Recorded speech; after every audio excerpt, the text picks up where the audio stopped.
June 16, 1945. 35 miles southeast of Okinawa in the Pacific Ocean. The destroyer USS Laffey floated in the vast expanse of blue, her crew exhausted after weeks of non-stop radar picket duty. On her weather deck, Petty Officer First Class, Marcus Washington wiped sweat from his brow, his dark skin glistening under the unforgiving sun as he stared at a simple metal bucket in his hands. Little did the Japanese pilots know that this unassuming sailor and his seemingly ordinary tool would soon render their most feared tactic completely ineffective. Before we dive into this story, drop a quick hi in the comments and tell me where you're watching from. It really helps support the channel. This is the remarkable account of how innovation and quick thinking turned the tide against a seemingly unstoppable threat, revealing how sometimes the simplest solutions can overcome the most complex problems. The Pacific Theater in 1945 was defined by increasingly desperate measures from the Japanese military. As American forces pushed ever closer to the Japanese home islands, conventional warfare gave way to tactics born of desperation. Chief among these was the Kamikaze, aircraft deliberately flown into Allied vessels by pilots prepared to sacrifice their lives for emperor and country. The word itself, meaning divine wind, harkened back to the typhoons that had twice saved Japan from Mongol invasions centuries earlier. Now human beings themselves would become that divine wind. For the men of the United States Navy, the Kamikaze represented a terrifying new development. Conventional anti-aircraft tactics proved frustratingly inadequate against pilots who had no intention of surviving their mission. A damaged plane would normally abort and return to base. A kamikaze pilot, however, would simply adjust course and continue the attack. Ships like the USS Laffey, assigned to radar picket stations around Okinawa, found themselves on the front lines of this deadly new form of warfare. Captain Frederick Julian Beckton commanded the Laffey with steady determination. A Naval Academy graduate with 12 years of service, Beckton had already survived the sinking of one ship, the destroyer USS Laffey DD-459, this vessel's predecessor, during the naval battle of Guadalcanal. Now commanding the new USS Laffey DD-724, he faced an entirely different challenge. "Gentlemen," Beckton addressed his officers during a briefing in the wardroom, his voice steady despite the gravity of their situation. "Intelligence reports 22 kamikaze attacks on picket stations in the past week alone. 9 ships severely damaged, 3 sunk. We've been assigned to Station 1 starting tomorrow." Lieutenant Commander William Howell, the executive officer, let out a low whistle. "Station 1. That's the hot corner, Captain." "Indeed it is, XO," Beckton replied, his eyes moving across the faces of his officers. "I want all hands at general quarters from dawn to dusk. Gun crews will rotate every 4 hours to maintain alertness." Ensign Thomas Riley, the youngest officer present, shifted uncomfortably in his seat. "Sir, what about our air cover? Can we expect fighter protection?" "Limited at best, Ensign," Beckton answered. "Every Wildcat and Corsair is stretched thin. We'll have spotty coverage at best. Which brings me to my next point. I want creative thinking from every man aboard. Standard doctrine isn't cutting it against these attacks. Any idea, no matter how unusual, gets a hearing. Dismissed." As the officers filed out, no one noticed Marcus Washington listening from just outside the wardroom, where he'd been bringing coffee for the meeting. At 27 years old, Washington had already overcome significant obstacles to reach his position as a petty officer. Born in Harlem, New York, to parents who had migrated north during the Great Migration, Washington had joined the Navy in 1940, one of the few opportunities available to a young black man seeking advancement. The Navy of 1945 remained strictly segregated.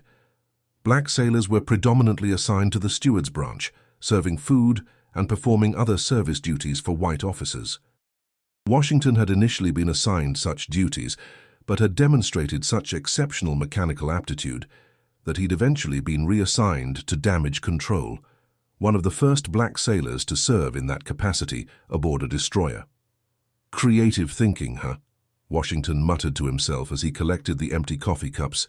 "Might be time to test out that theory of mine." The theory had come to Washington during his childhood in Harlem, watching his father, a plumber by trade, demonstrate the principles of water pressure and suction. Later, As part of his damage control training, Washington had extensively studied how fires spread aboard ships and how to combat them. The connection between these seemingly unrelated knowledge areas had been percolating in his mind for months. The next morning found the USS Laffey at her assigned station, a lonely point in the vast Pacific.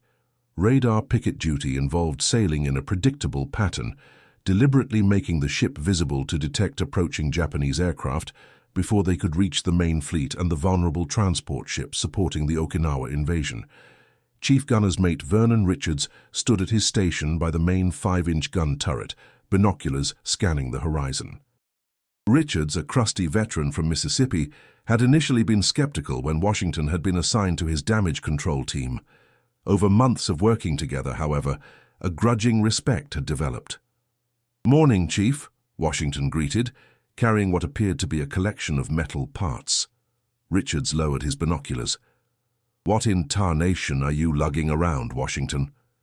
"Just some parts I requisitioned from engineering," Washington replied. "Got permission from Lieutenant Adams to work on a project." Richards raised an eyebrow. "What kind of project requires all that pipe fitting and a bucket?"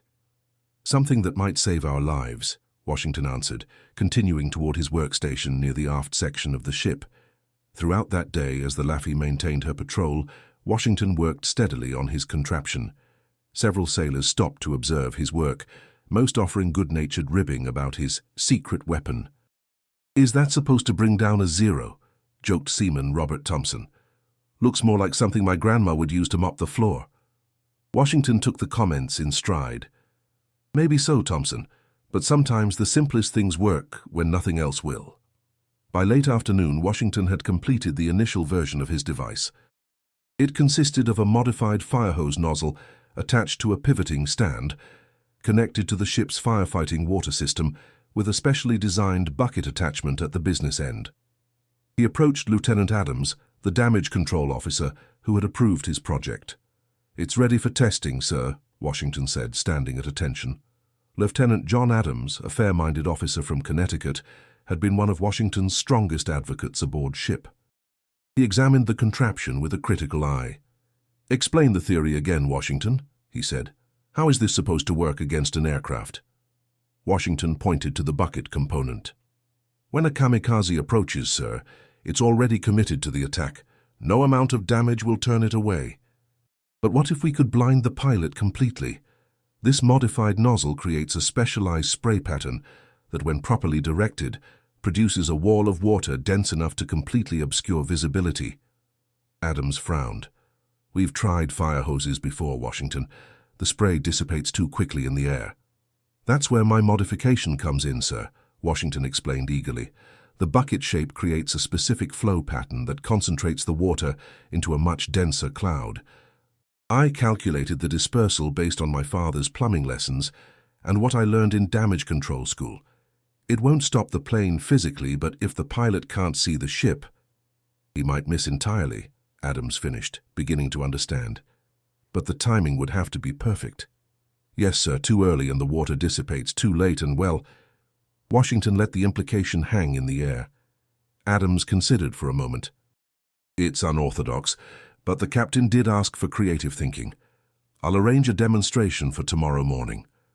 The following day, Captain Beckton and his senior officers gathered on the aft deck to witness Washington's demonstration. The young petty officer stood nervously beside his creation, aware of the skeptical looks from many of those present. "Proceed, Petty Officer Washington," Captain Beckton ordered, his expression neutral. Washington took a deep breath. "Yes, sir. This demonstration will simulate how the device would function against an approaching aircraft." He turned to his assistant, Seaman Lewis Jenkins, another black sailor who had volunteered to help. "Ready on the pressure!" Jenkins gave a thumbs up from his position by the water control valve. Washington adjusted his device, aiming it upward at approximately 45 degrees. "Activate," Washington called. Water surged through the system, erupting from the modified bucket in a dense cloud that expanded rapidly into the air. The display was impressive, a wall of water that hung in the air much longer than a conventional spray would have, creating a substantial visual barrier. "Cut water," Washington ordered after 30 seconds. As the spray subsided, he turned to face the officers.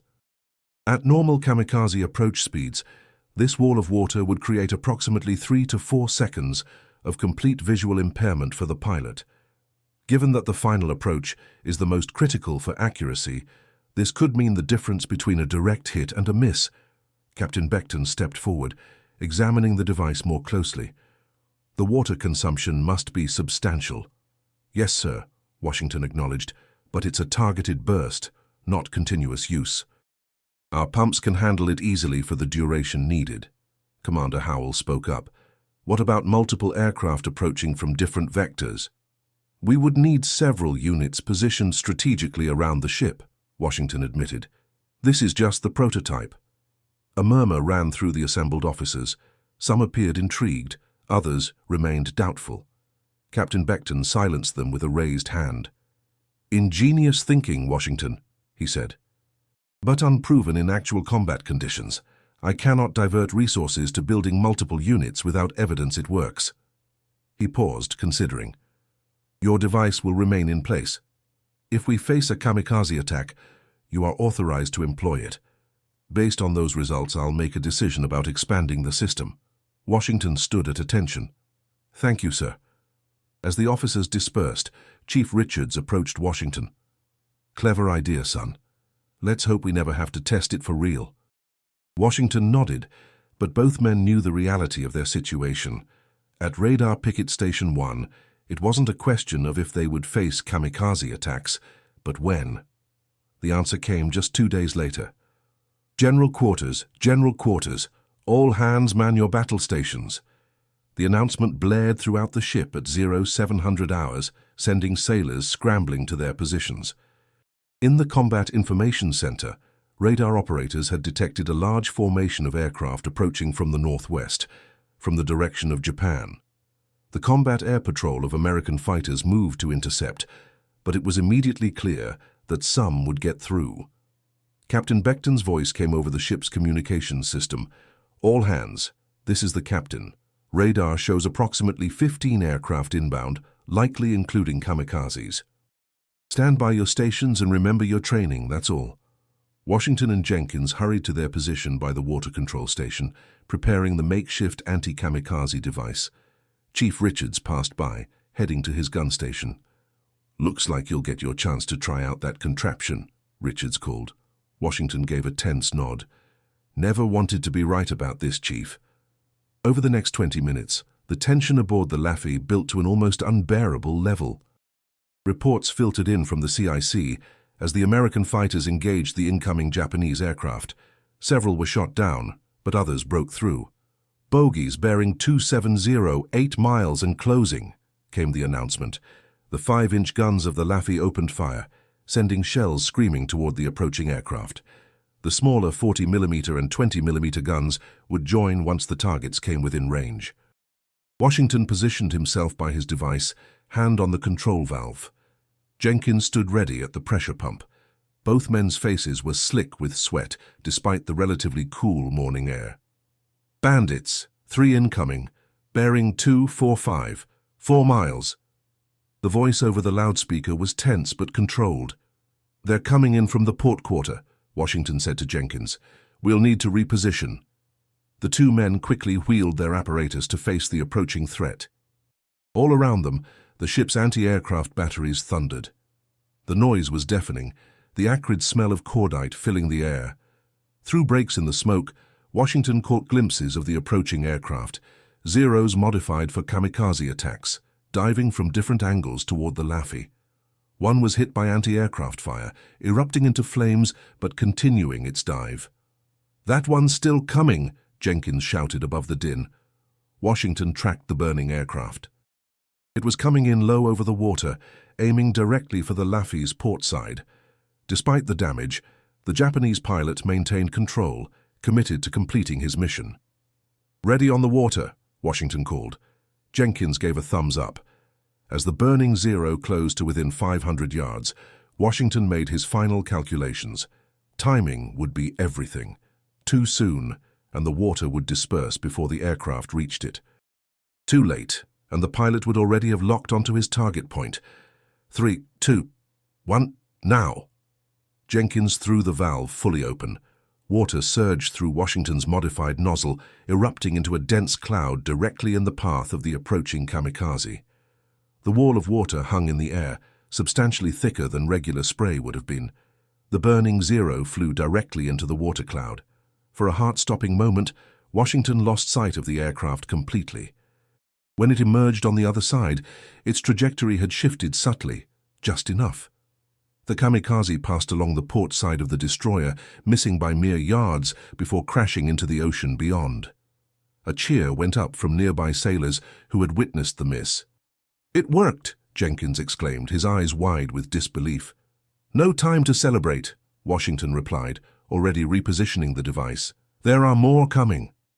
Indeed, 2 more kamikazes were approaching from different angles. The Laffey's guns claimed one, but the other, a Val dive bomber, evaded the worst of the barrage and began its final approach from the starboard bow. Washington and Jenkins raced to reposition, barely getting set up in time. Again they released their water cloud, timing it to create maximum visual interference. The Val pilot, suddenly blinded at the most critical moment of his attack run, made a slight course adjustment. Instead of striking amidships as intended, the aircraft clipped the very edge of the destroyer's deck before cartwheeling into the sea. The impact still caused damage, tearing away a section of railing and injuring 3 sailors, but far less than a direct hit would have inflicted. Captain Beckton's voice came over the loudspeaker. "Damage control, report." "Minor damage to starboard bow, Captain," came the reply from Lieutenant Adams. 3 injured, none critical. Firefighting teams responding, but no major fires. Throughout the morning, the attacks continued in waves. The Laffey's gunners performed admirably, downing several aircraft, but the kamikaze tactics meant that damaged planes remained lethal threats. Washington and Jenkins, joined now by additional volunteers assigned by Lieutenant Adams, deployed their water cloud tactic 4 more times. Not every attempt was successful. 1 kamikaze struck the aft section despite their efforts, but 3 more were sufficiently disoriented to miss their target. By midday, when the attacks finally ceased, the USS Laffey remained afloat and operational, despite moderate damage. In the aftermath, as damage control teams worked to repair what they could, Captain Beckton toured the ship. When he reached Washington's position, he found the petty officer and Jenkins cleaning and checking their device for the next potential attack. "Petty Officer Washington," the captain said. Washington immediately stood at attention. "Sir." "At ease," Beckton said, examining the water device closely. "Your unconventional tactic appears to have merit. By my count, you diverted at least 4 kamikazes today." "Thank you, sir." "It wasn't perfect, but in this war, petty officer, not perfect but still alive is a victory," Beckton interrupted. "I've spoken with Lieutenant Adams. I'm authorizing the construction of 6 more of your devices to be positioned strategically around the ship." Washington couldn't hide his surprise. "6 more, sir. Thank you, sir." Beckton's expression remained serious. "I'll be recommending your innovation to Fleet Command as well. If it proves consistently effective, it could be implemented across the picket line." He paused, then added, "You've potentially saved many lives today, Washington. Well done." As Beckton moved on, Chief Richards approached, his normally stern face showing unmistakable respect. "Not bad for a bucket trick, Washington." Washington smiled.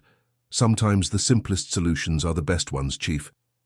Over the next week, Washington supervised the construction and installation of additional water cloud devices around the Laffey.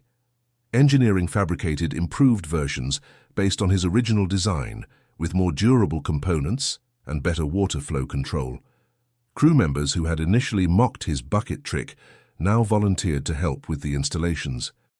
Lieutenant Adams formalized the operational procedures for what was now officially designated the Washington Anti-Visibility Screen, or WAVES. Each device would be manned by a 2-person team during general quarters, with specific sectors of responsibility. Training began immediately to ensure all teams understood the critical timing required. The improved system faced its first major test 5 days later, when a large formation of Japanese aircraft attacked the radar picket line. The Laffey, still on Station 1, found herself targeted by multiple kamikazes simultaneously. All WAVS teams to stations, Lieutenant Adams ordered as the attack developed. Washington took position at the primary control station, coordinating the overall response while Jenkins commanded one of the sector teams. This time, with multiple devices operational, they could create overlapping fields of coverage around the ship. Kamikazes approaching from multiple vectors, came the alert from CIC. Bearing 180, 270 and 320. WAVS teams, report ready, Washington called over his headset. Section 1 ready. Section 2 ready. Section 3 ready. The responses came quickly, each team positioned to defend their assigned sector. As the Kamikazes closed in, the Lafay's guns opened up, creating a thunderous barrage. The first 0 fell to concentrated fire from the 5-inch guns, exploding spectacularly several hundred yards out.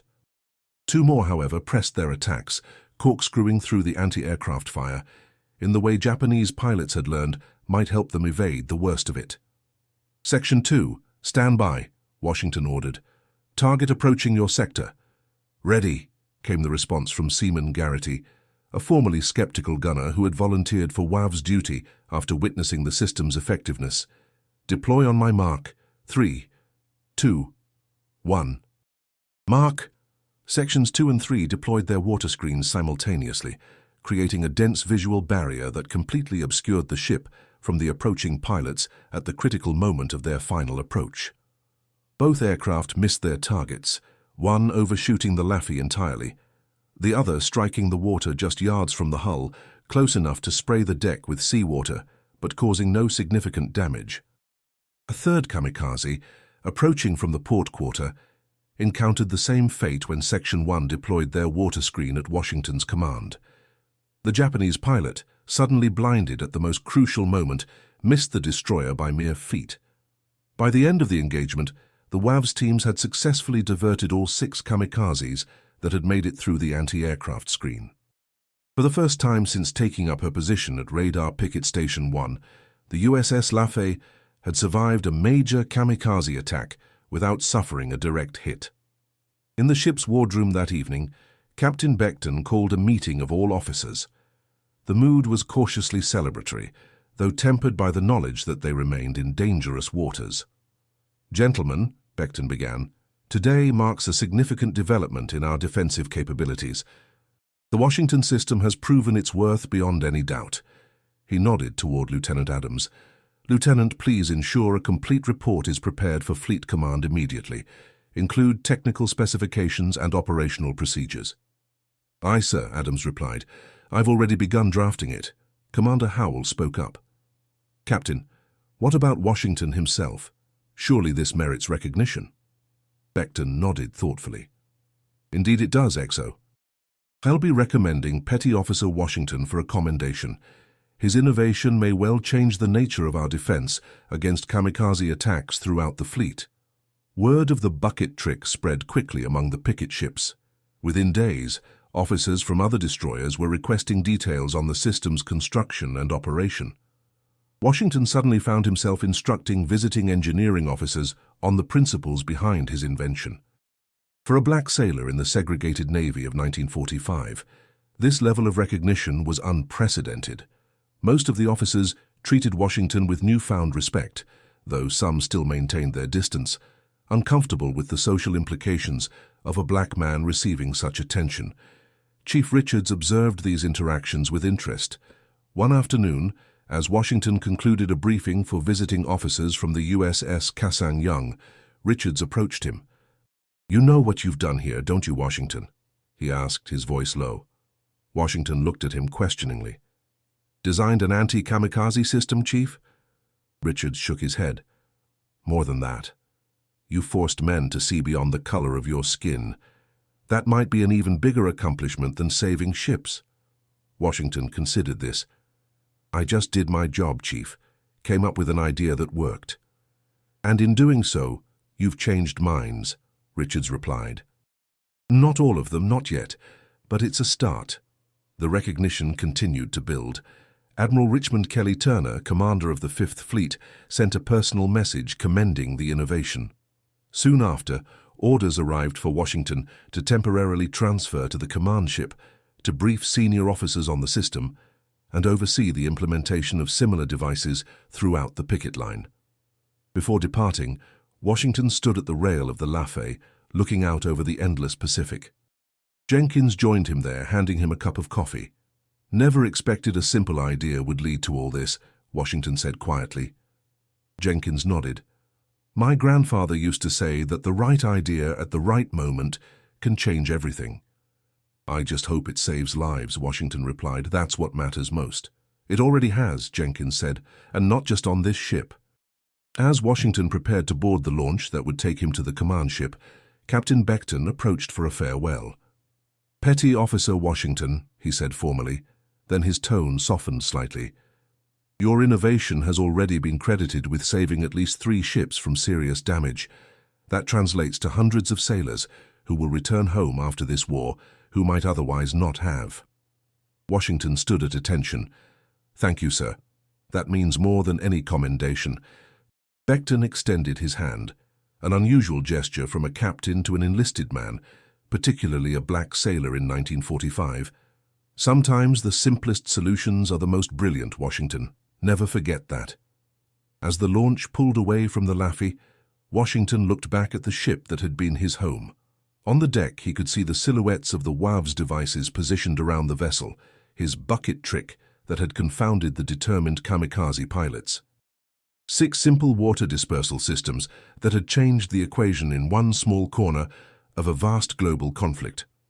What began as a childhood lesson from his father about water pressure had evolved into something that might help turn the tide in the final desperate phase of the Pacific War. As the Laffey receded in the distance, Washington found himself reflecting on the strange paths that innovation could take, and how ideas could emerge from the most unexpected sources, even from those whom society had systematically underestimated. The command ship USS El Dorado buzzed with activity as Washington came aboard.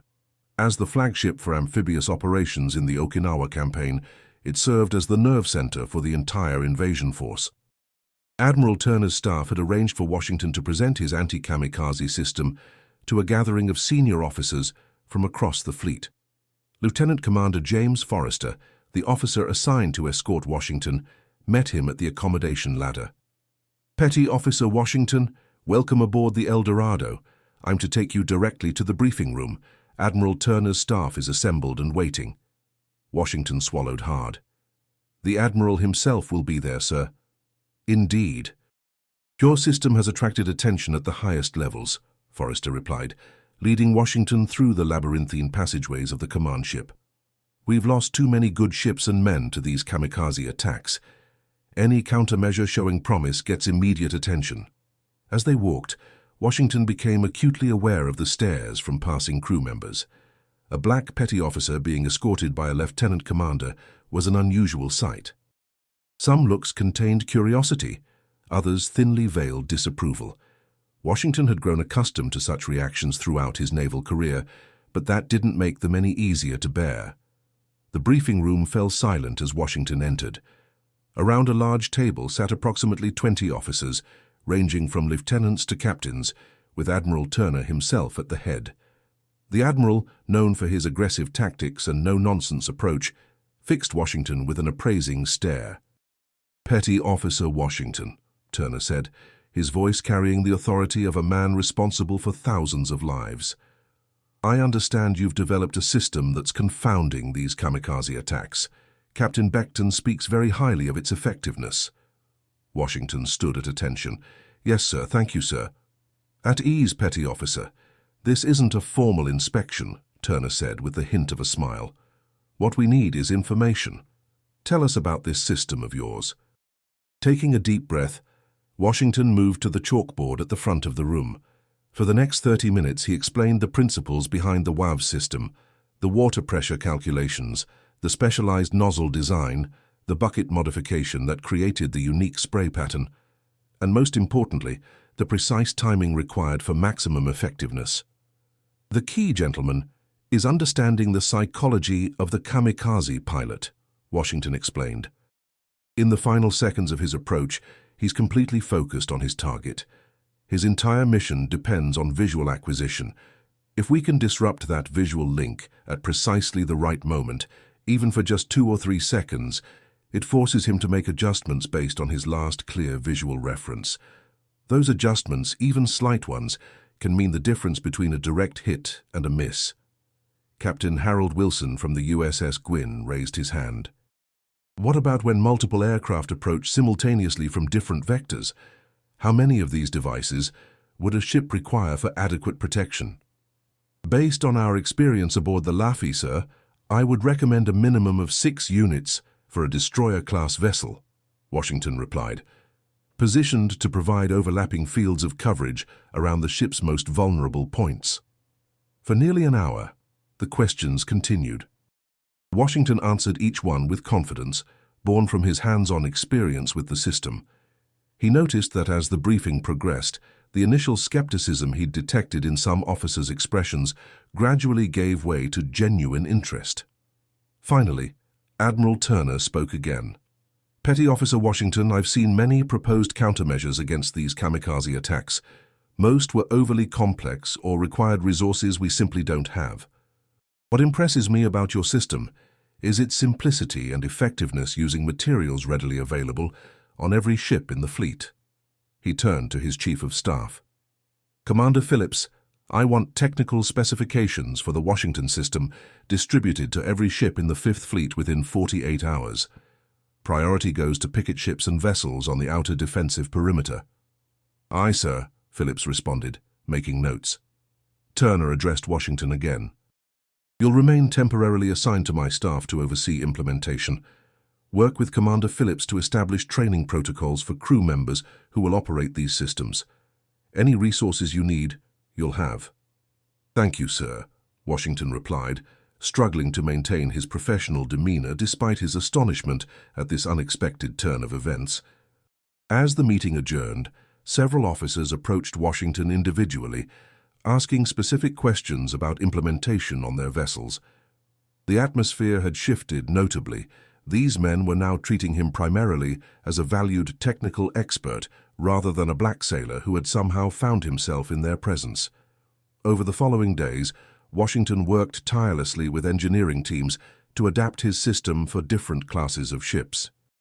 Destroyers required a different configuration than larger vessels like cruisers, while landing ships presented their own unique challenges due to their different hull designs. Commander Phillips proved to be a strong ally, ensuring Washington received the support and resources needed to execute the Admiral's orders. During one late-night session in the drafting room, Phillips commented on Washington's dedication. "How you've been at this for 16 hours straight, Washington," he observed, bringing him a cup of coffee. "Most men would have taken a break by now." Washington looked up from the technical drawings he was reviewing. "Lives depend on getting this right, Commander. I can rest when the job is done." Phillips nodded thoughtfully. "You know, when I first heard about this system, I had my doubts. Not about the science, that made sense immediately, but about the source." Washington met his gaze steadily. "Because of my color, sir?" "Yes," Phillips admitted candidly. "I was raised in Alabama. Certain perspectives were ingrained from childhood." He paused. "I've been in the Navy long enough to have seen those perspectives challenged more than once. But your work here," and he gestured to the drawings, "this is forcing many men, myself included, to reconsider deeply held assumptions." "I'm just doing my job, sir," Washington replied, "same as any sailor would." "That's precisely the point, Washington," Phillips said quietly. "You've proven that given the opportunity, a man's abilities have nothing to do with the color of his skin." He smiled slightly. "And you've done it not through protest or politics, but through simple technical excellence that's saving American lives." The following week, the first reports began coming in from ships that had implemented the WAV system. The destroyer USS Hugh W. Hadley, on radar picket station 15, reported successfully diverting 3 kamikazes during an intense attack. Similar results came from the USS Brain and USS Anthony. Not every implementation was immediately successful. The USS Longshore reported difficulties with water pressure consistency, requiring Washington to temporarily transfer aboard to troubleshoot the system. The problem turned out to be relatively minor, improper valve settings that restricted flow to the nozzles. but it highlighted the importance of proper training for the crews operating the systems. By the end of May 1945, 37 ships had installed variations of the Washington system. Fleet data indicated a significant reduction in successful kamikaze strikes against protected vessels. The Japanese pilots, unaware of the new countermeasure, continued their attacks with the same tactics, only to find their target ships seemingly disappearing behind walls of water at the critical moment. Washington's temporary assignment to Admiral Turner's staff extended from days into weeks as the demand for his expertise grew. During this period, an unexpected letter arrived from his parents in Harlem. "Dear Marcus," his mother wrote, "we received your letter about your new responsibilities. Your father says he never imagined his plumbing lessons would help win the war. The whole neighborhood is talking about you. Reverend Johnson mentioned your work in his sermon last Sunday, saying how proud our community should be. Even Mr. Stevenson at the corner store, who never has a good word for anyone, has been telling customers about that Washington boy helping save our ships. We pray for your safety every day and look forward to your return. With love, Mother and Father." Washington read the letter several times, a complex mix of emotions washing over him. Pride in his achievements, certainly, but also a renewed awareness of what his work might mean beyond the immediate tactical advantage it provided. In a navy, and a nation still deeply divided by race, his innovation was having ripple effects he'd never anticipated. In early June, Washington was summoned to Admiral Turner's private office. He arrived precisely on time, curious about the purpose of this one-on-one meeting. "Petty Officer Washington, reporting as ordered, sir," he announced, standing at attention. Admiral Turner looked up from his desk. "At ease, Washington. Take a seat." This was unusual. Enlisted men rarely sat in the presence of admirals. Washington perched cautiously on the edge of the offered chair. "I've received a comprehensive report on the effectiveness of your system throughout the fleet," Turner began without preamble. "The statistics are remarkable. Ships equipped with WAVs have experienced a 70% reduction in successful kamikaze strikes. Translated into human terms, that's hundreds of American lives saved." "I'm glad it's proving effective, sir," Washington replied. Turner studied him for a moment. "I've recommended you for the Navy and Marine Corps Medal. The paperwork is already processing through channels." Washington's eyes widened in surprise. The Navy and Marine Corps Medal was one of the highest non-combat decorations awarded for heroism. "Sir, Thank you, sir." "You've earned it," Turner said simply. "But that's not why I called you here. I've received orders from Pacific Fleet Command regarding your future assignment." Washington waited, wondering if he was being returned to the Laffey or perhaps assigned to another picket ship to implement his system. "You're being transferred to the Naval Research Laboratory in Washington, D.C., Turner continued. "They want you working with their engineering division on additional defensive innovations." Washington couldn't hide his shock. The Naval Research Laboratory was the Navy's premier scientific research facility. Black sailors were virtually non-existent in such assignments. There was some, Turner paused, choosing his words carefully, resistance to the idea. Not everyone in the Navy is ready for such changes. But Admiral Nimitz himself approved the transfer after reviewing your work here. "I don't know what to say, sir," Washington managed. "Say you'll continue doing what you've been doing, saving American lives through innovation," Turner replied. "Your transport leaves tomorrow. Commander Phillips has your orders and travel documentation." As Washington stood to leave, Turner added, "The war is changing us all, Washington, sometimes for the better." He extended his hand. "It's been a privilege having you on my staff." Word of Washington's new assignment spread quickly throughout the fleet. Aboard the USS Laffey, the news was met with mixed reactions. Lieutenant Adams gathered the original WAVS team to share the announcement.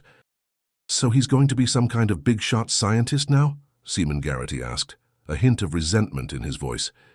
"He's going where his talents can best serve the Navy," Adams replied evenly. Chief Richards spoke up. "Washington earned this assignment through merit, Garrity. That should be something every sailor respects." Jenkins, who had worked most closely with Washington, smiled broadly. "Just wait until we tell him about our latest improvement to his system when he visits before leaving." The improvement Jenkins referred to was a modification to the water delivery system that allowed for quicker repositioning between deployments. The original system, while effective, required several seconds to reorient for approaching aircraft from different angles. The new design, which Jenkins had spearheaded based on Washington's original principles, reduced that time by more than half. The following day, Washington made a final visit to the Laffey to collect his personal belongings and say farewell to his shipmates. Captain Beckton received him in his cabin. "The Laffey won't be the same without you, Washington," Beckton said, "but your impact will remain long after you've gone." "Thank you for giving my idea a chance, sir," Washington replied. "Many captains wouldn't have." Beckton smiled slightly. "A good captain recognizes valuable ideas regardless of their source. That's a lesson I hope more of our officers learn from your example." He handed Washington a small package. "A token of appreciation from the officers and crew. Don't open it until you reach Pearl Harbor." After leaving the captain's cabin, Washington made his rounds of the ship, saying goodbye to the men he'd served with. Some, like Lieutenant Adams and Jenkins, were genuinely sorry to see him go. Others offered perfunctory farewells. A few avoided him entirely, uncomfortable with the recognition he'd received. Chief Richards found him by the original WAVS installation on the aft deck. "Thought you might be here," the chief said, joining Washington as he examined the device that had changed everything. "Hard to believe a simple modification to a fire hose could make such a difference," Washington mused. Richards nodded. "Simple, but brilliant. That's the mark of true innovation." He paused. "You know, when you first came aboard this ship, I had my doubts about you." "I remember," Washington said with a smile. "I was wrong," Richards admitted, "and I suspect I'm not the only one who's had to reconsider some long-held beliefs because of you." He extended his hand. "Good luck at that fancy laboratory, Washington. Show them what you can do." Washington's journey took him first to Pearl Harbor, where he had a 3-day layover before continuing to the mainland. In the privacy of his temporary quarters, he finally opened the package Captain Beckton had given him. Inside was a silver pocket watch. Engraved on the back were the words, "To Petty Officer Marcus Washington, whose innovation saved the USS Laffey and her crew. With gratitude and respect, April-June 1945. The simple inscription brought tears to Washington's eyes. More than any official medal or commendation, this recognition from his shipmates meant everything. During his brief stay at Pearl Harbor, Washington was invited to give a presentation on the WAV system to engineering officers from ships undergoing repairs and resupply. The audience included several high-ranking officers from Admiral Nimitz's staff, who asked detailed questions about potential applications beyond kamikaze defense. "Could similar principles be applied to visual disruption for amphibious landings?" asked Captain Leonard Williams, a Marine Corps liaison officer. "Potentially, sir," Washington replied. "Though the specific requirements would be different, I'd need to calculate water volumes and dispersal patterns for beach approaches."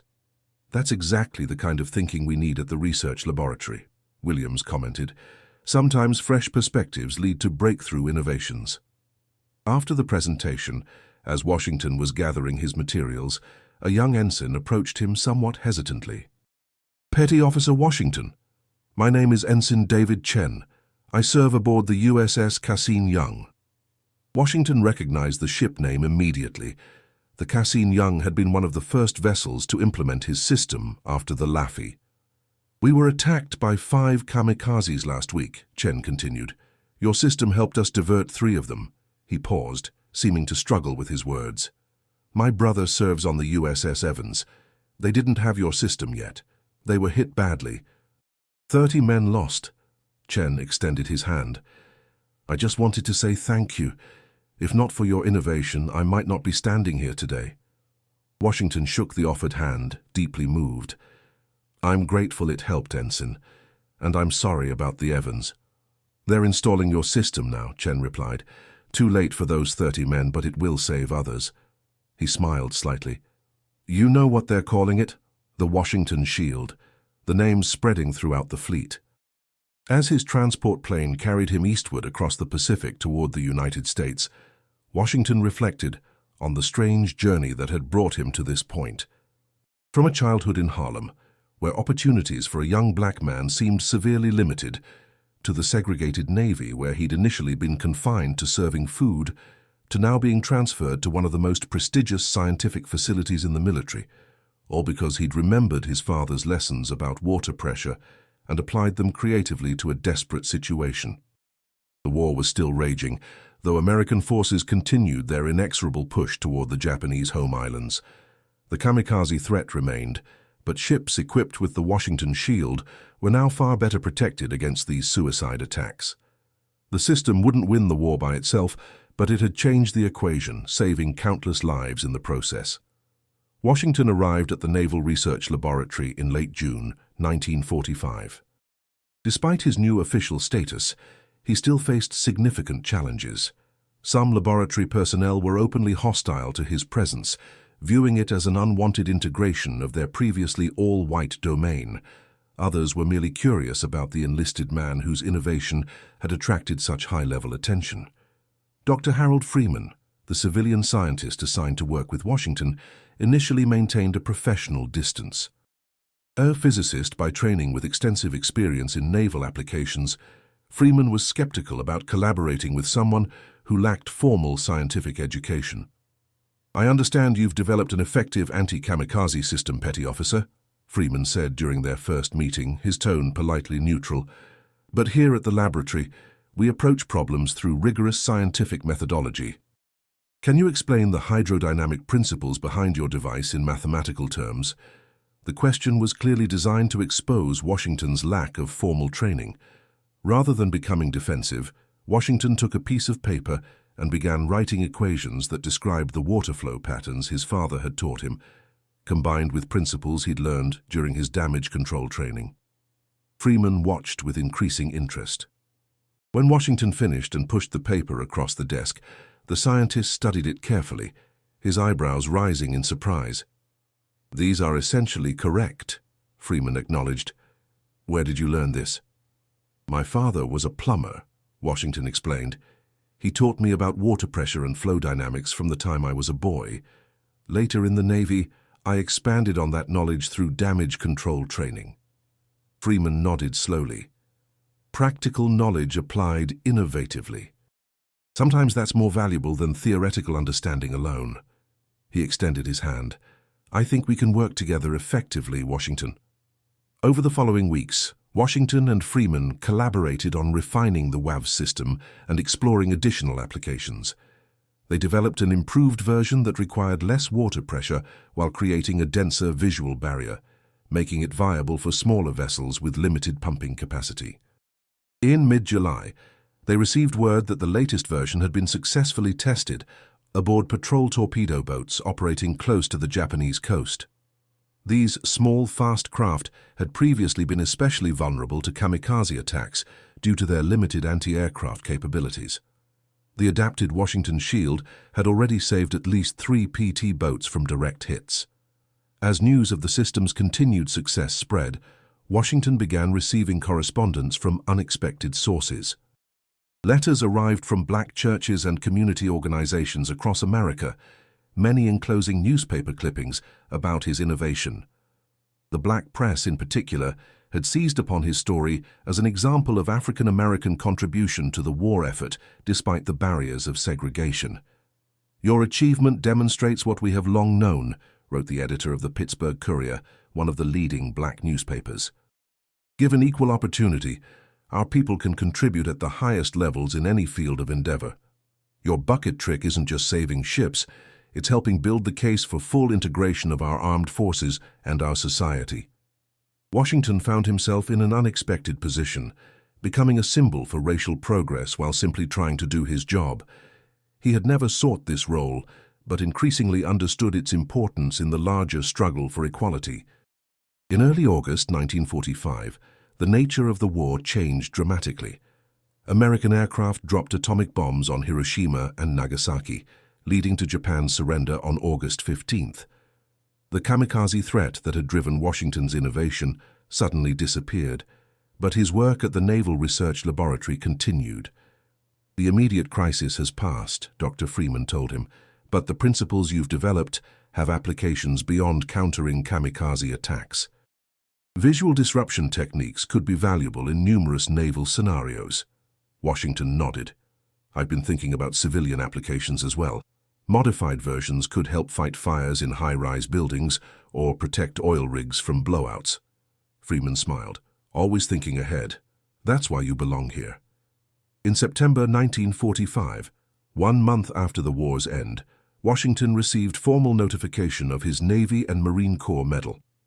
The ceremony would take place in Washington, D.C., with several high-ranking officers in attendance. He was permitted to invite family members, so his parents made the journey from New York to see their son honored.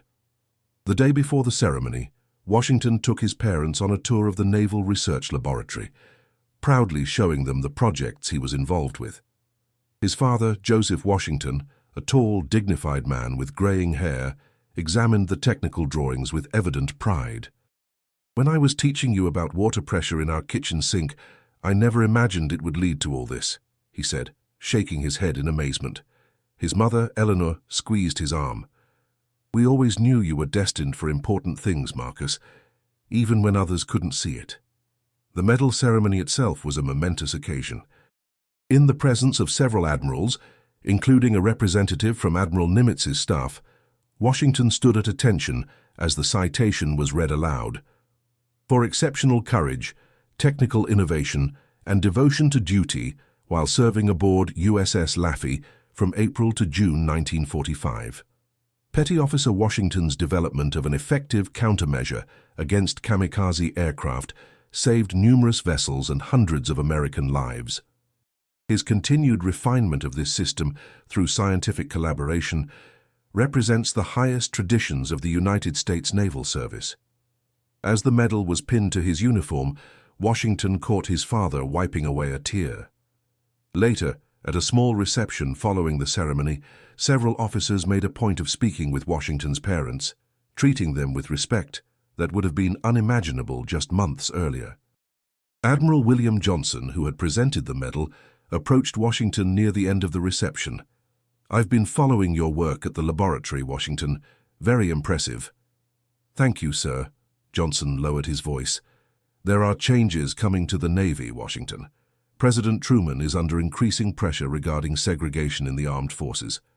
Men like you are helping make the case for integration." Washington nodded, uncertain how to respond to this unprecedented conversation with a flag officer. "It won't happen overnight," Johnson continued. "There's still significant resistance, but the war showed us that ability matters more than color. Your contribution is evidence of that." In the months that followed, Washington's role at the Naval Research Laboratory expanded. He was assigned to multiple projects involving fluid dynamics and visual countermeasures. His practical expertise complemented the theoretical knowledge of the scientists he worked with, creating a productive collaboration that yielded several new innovations. In June 1946, almost exactly 1 year after the initial deployment of his system aboard the USS Laffey, Washington received unexpected news. The Navy was creating a new rating for enlisted personnel with specialized technical skills, engineering technician. Despite lacking formal education beyond high school, Washington was being offered advancement to Chief Petty Officer in this new rating based on his demonstrated abilities and contributions. "It's unprecedented," Commander Phillips, who had transferred to the Bureau of Naval Personnel, told him by telephone. "There was opposition, naturally, but your record speaks for itself." Admiral Turner personally endorsed the promotion. This advancement made Washington one of the highest-ranking black petty officers in the Navy, at a time when such opportunities were still severely limited for African Americans. The promotion came with increased responsibilities at the laboratory and requests to provide technical training to other personnel. On the first anniversary of VJ Day, Washington received a special invitation to a reunion of USS Laffey crew members being held in Norfolk, Virginia. He initially hesitated, uncertain of how he would be received in what would likely be a predominantly white gathering. After encouragement from Dr. Freeman and his parents, he decided to attend. The reunion was held at a hotel near the Norfolk Naval Base. When Washington entered the banquet room, he paused uncertainly at the threshold. Approximately 60 former Laffey crew members filled the room, engaged in animated conversations. For a moment, no one noticed him. Then Chief Richards spotted him and called out, "Washington, get yourself in here." The room fell silent as heads turned. Then, to Washington's astonishment, Captain Beckton approached him with an extended hand. "Chief Washington, we were hoping you'd come." One by one, the men came forward to greet him. Some, like Jenkins and Lieutenant Adams, embraced him warmly. Others offered respectful handshakes. Even Seaman Garrity, who had initially been skeptical of both Washington and his innovation, approached with a genuine smile. "Never thought I'd say this," Garrity admitted, "but your crazy bucket trick saved my life. I've got 2 kids now who wouldn't exist if not for you." During dinner, Captain Beckton called for attention and raised his glass. "To the men of the USS Laffey," he began, "who faced the enemy with courage and determination." He paused, his gaze finding Washington. "And to Chief Petty Officer Marcus Washington, whose innovation protected not just our ship, but vessels throughout the fleet. The Washington Shield will be remembered as one of the most significant defensive developments of the Pacific War." The toast was met with enthusiastic approval from the assembled sailors. As Washington looked around the room at the men he had served with, men who had initially seen him primarily through the lens of his race, but now acknowledged him based on his contributions, he realized that perhaps his greatest achievement wasn't the technical innovation itself, but the small part he had played in changing perceptions and opening doors. In the years that followed, the Washington Shield became a standard part of naval defensive systems, eventually evolving into more sophisticated visual and electronic countermeasures. The principles Washington had identified continued to influence naval technology well into the Cold War era. More significantly, his example was cited during the discussions that eventually led to President Truman's Executive Order 9981 in 1948, which officially desegregated the United States Armed Forces. While many factors contributed to this historic decision, the demonstrated capabilities of black service members like Washington helped undermine the arguments for continued segregation. Washington himself remained at the Naval Research Laboratory until 1955, rising to the rank of lieutenant through the limited commissioning program eventually established for exceptional enlisted personnel. Upon leaving the Navy, he completed a formal engineering degree using the GI Bill and went on to a distinguished career in both government and private sector research. The bucket trick that had started as a desperate improvisation aboard a destroyer under Kamikaze attack ultimately changed not just naval defensive tactics, but contributed to changing American society itself, proving that innovation can come from unexpected sources, and that recognition of merit can help overcome even the most entrenched prejudices.